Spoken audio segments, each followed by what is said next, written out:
Hi ಎಲ್ಲರಿಗೂ ನಮಸ್ಕಾರ. Welcome to west top. ಇವತ್ತಿನ ವಿಡಿಯೋದಲ್ಲಿ ಬೇಳೆ ಕಟ್ಸಾರು ಅಥವಾ ಬೇಳೆ ರಸಮ್ ಹೇಗೆ ಮಾಡೋದು ಅಂತ ನೋಡೋಣ. ಈ ವಿಡಿಯೋನ ಎಲ್ಲೂ ಸ್ಕಿಪ್ ಮಾಡದೆ ಕೊನೆವರೆಗೂ ನೋಡಿ. ನಾನಿಲ್ಲಿ 1-2 ಟೇಬಲ್ ಸ್ಪೂನಷ್ಟು ಎಣ್ಣೆ ತೊಗೊಂಡಿದ್ದೀನಿ. ಹಾಗೆ ಸ್ವಲ್ಪ ಸಾಸಿವೆ ಜೀರಿಗೆ ತೊಗೊಂಡಿದ್ದೀನಿ. 4 ಟೇಬಲ್ ಸ್ಪೂನಷ್ಟು ಬೇಳೆ ತೊಗೊಂಡಿದ್ದೀನಿ. 1 ಟೊಮೊಟೊ ತೊಗೊಂಡಿದ್ದೀನಿ. ಹಾಗೆ 10-12 ಮೆಣಸುಗಳನ್ನು ಕುಟ್ಟಿ ಪುಡಿ ಮಾಡಿ ಇಟ್ಕೊಂಡಿದ್ದೀನಿ. ಹಾಗೆ ಸ್ವಲ್ಪ ನಿಂಬೆಹಣ್ಣು, ಸ್ವಲ್ಪ ಶುಂಠಿನ ತುರಿದು ಇಟ್ಕೊಂಡಿದ್ದೀನಿ. ಹಾಗೆ 3 ಒಣಮೆಣಸಿನ್ಕಾಯಿ, ಸ್ವಲ್ಪ ಕರಿಬೇವು, ಹಾಗೆ 6-7 ಬೆಳ್ಳುಳ್ಳಿ ಹೆಸರುಗಳು, ಹಾಗೆ 3 ಹಸಿಮೆಣಸಿನ್ಕಾಯಿ, ಸ್ವಲ್ಪ ಕೊತ್ತಂಬರಿ ಸೊಪ್ಪು, ಒಂದು ಚಿಟಿಕೆ ಅರಿಶಿನ ಕೂಡ ತಗೊಂಡಿದ್ದೀನಿ. ಹಾಗೆ ರುಚಿಗೆ ತಕ್ಕಷ್ಟು ಉಪ್ಪು ಕೂಡ ತಗೊಂಡಿದ್ದೀನಿ. ಸ್ವಲ್ಪ ಹಿಂಗೆ ಕೂಡ ತಗೊಂಡಿದ್ದೀನಿ.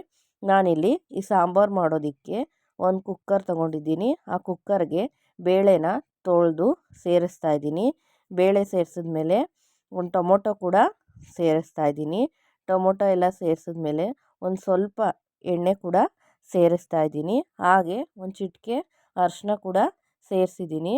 ಇದೆಲ್ಲ ಸೇರಿಸಿ ಇದು ಮುಳುಗುವಷ್ಟು ನೀರು ಹಾಕಿ ಕುಕ್ಕರ್ ಲಿಡ್ ಕ್ಲೋಸ್ ಮಾಡಿ 1-2-3 ವಿಷಲ್ ತಗೋಬೇಕು. ಎಣ್ಣೆ ಸೇರಿಸಿದ್ರೆ ಬೇಳೆ ಚೆನ್ನಾಗಿ ಬೇಯುತ್ತೆ. ಹಾಗಾಗಿ 1-2-3 ವಿಷಲು ತಗೋಬೇಕು. ನಾನಿಲ್ಲಿ ಒಂದು 3 ವಿಷಲ್ ತಗೊಂಡಿದ್ದೀನಿ. ನೋಡಿಕೊಂಡು ನೀವು ಕೂಗಿಸ್ಕೊಳ್ಳಿ. ಬೇಳೆ ತುಂಬ ಚೆನ್ನಾಗಿ ಬೆಂದ್ರೇ ಈ ಸಾಂಬಾರು ಟೇಸ್ಟಾಗಿ ಬರೋದು. ನಾನಿಲ್ಲಿ ಕುಕ್ಕರೆಲ್ಲ ಕೂಗಿ ಆರಿದ ಮೇಲೆ ನಿಮಗೆ ತೋರಿಸ್ತಾ ಇದ್ದೀನಿ. ಬೇಳೆ ಎಲ್ಲ ಚೆನ್ನಾಗಿ ಬೆಂದಿದೆ. ನಾನಿದನ್ನು ಸ್ವಲ್ಪ ಮ್ಯಾಶ್ ಮಾಡ್ಕೊತಾ ಇದ್ದೀನಿ. ಯಾವುದೇ ಸಾಂಬಾರಿಗಾದರೂ ಅಷ್ಟೇ ಬೇಳೆ ಎಲ್ಲ ಬೆಂದಿದ್ರೆ ಚೆನ್ನಾಗಿರುತ್ತೆ. ಬರೀ ಬೇಳೆ ಸಿಕ್ಕಿದ್ರೆ ಅಷ್ಟು ಟೇಸ್ಟಾಗಿ ಇರೋದಿಲ್ಲ. ನಾನಿಲ್ಲಿ ಈ ಥರ ಚೆನ್ನಾಗಿ ಮ್ಯಾಶ್ ಮಾಡಿ ಇಟ್ಕೊಂಡಿದ್ದೀನಿ. ಈಗ ಸಾಂಬಾರು ಮಾಡೋದಕ್ಕೆ ಒಂದು ಪಾತ್ರೆ ಬಿಸಿಗಿಟ್ಟಿದ್ದೀನಿ. ಅದಕ್ಕಾದ್ಮೇಲೆ ಸ್ವಲ್ಪ ಎಣ್ಣೆ, ಹಾಗೆ ಸಾಸಿವೆ ಜೀರಿಗೆ ಕೂಡ ಸೇರಿಸಿದ್ದೀನಿ. ಸಾಸಿವೆ ಜೀರಿಗೆ ಎಲ್ಲ ಸಿಡಿದ್ಮೇಲೆ ನಾನಿಲ್ಲಿ ಸ್ವಲ್ಪ ಕರಿಬೇವು ಕೂಡ ಸೇರಿಸ್ತಾ ಇದ್ದೀನಿ.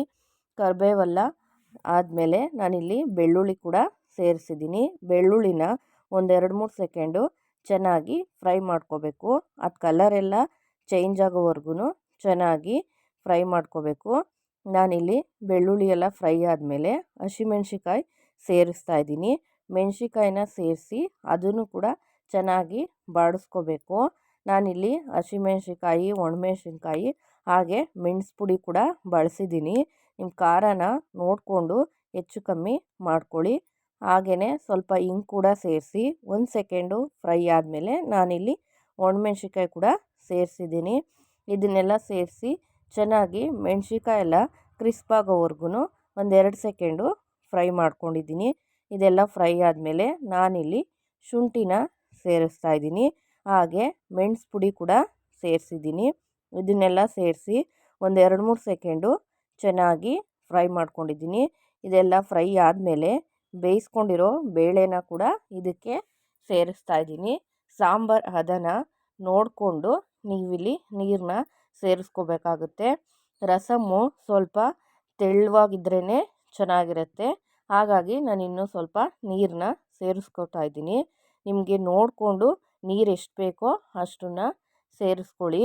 ನೀರೆಲ್ಲ ಸೇರಿಸಿ ಚೆನ್ನಾಗಿ ಮಿಕ್ಸ್ ಮಾಡಿ ಒಂದು ಕುದಿ ಬರೋವರೆಗೂ ಹಾಗೆ ಇದನ್ನು ಬಿಡಬೇಕು. ಈ ರಸಮ್ಮು ಬೇಗನೆ ಆಗುತ್ತೆ, ಹಾಗೆ ಅಷ್ಟೇ ಟೇಸ್ಟಾಗಿ ಕೂಡ ಇರುತ್ತೆ. ನಿಮಗೆ ಟೈಮ್ ಇಲ್ಲ ಅಂದಾಗ ನೀವು ಇದನ್ನು ಬೇಗನೆ ಮಾಡ್ಕೋಬೋದು. ಹಾಗೆ ಇಷ್ಟಪಟ್ಟು ಕೂಡ ತಿಂತಾರೆ.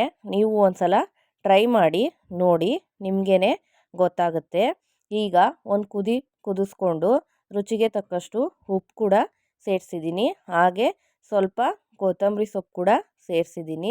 ಕೊತ್ತಂಬರಿ ಸೊಪ್ಪು ಉಪ್ಪೆಲ್ಲ ಸೇರಿಸಿ ಚೆನ್ನಾಗಿ ಮಿಕ್ಸ್ ಮಾಡಿಕೊಂಡು ಕೊನೆಯಲ್ಲಿ ನಿಂಬೆಹಣ್ಣು ರಸ ಕೂಡ ಸೇರಿಸ್ತಾ ಇದ್ದೀನಿ. ನಿಂಬೆಹಣ್ಣು ರಸ ಸೇರಿಸಿ ಚೆನ್ನಾಗಿ 1-2 ನಿಮಿಷ ಮಿಕ್ಸ್ ಮಾಡಿಕೊಂಡ್ರೆ ಬೇಳೆ ಕಟ್ಸಾರು ಅಥವಾ ಬೇಳೆ ರಸಮ್ಮು ಸಖತ್ ಟೇಸ್ಟಿಯಾಗಿ ಬಂದಿರುತ್ತೆ. ಇದನ್ನು ಬಿಸಿ ಬಿಸಿ ಅನ್ನದ ಜೊತೆ ಸ್ವಲ್ಪ ರಸಮ್ಮು ಜಾಸ್ತಿನೇ ಹಾಕ್ಕೊಂಡು ತಿಂದರೆ ಸೂಪರಾಗಿರುತ್ತೆ. ಈ ವಿಡಿಯೋ ನಿಮಗೆ ಇಷ್ಟ ಆದರೆ ಲೈಕ್ ಮಾಡಿ, ಕಮೆಂಟ್ ಮಾಡಿ, ಶೇರ್ ಮಾಡಿ. ಹಾಗೆ ಮರೀದೆ ನಮ್ಮ ಚಾನಲ್ನ ಸಬ್ಸ್ಕ್ರೈಬ್ ಮಾಡ್ಕೊಳ್ಳಿ. ಮತ್ತೆ ಮುಂದಿನ ವಿಡಿಯೋದಲ್ಲಿ ಸಿಗೋಣ. Thank you.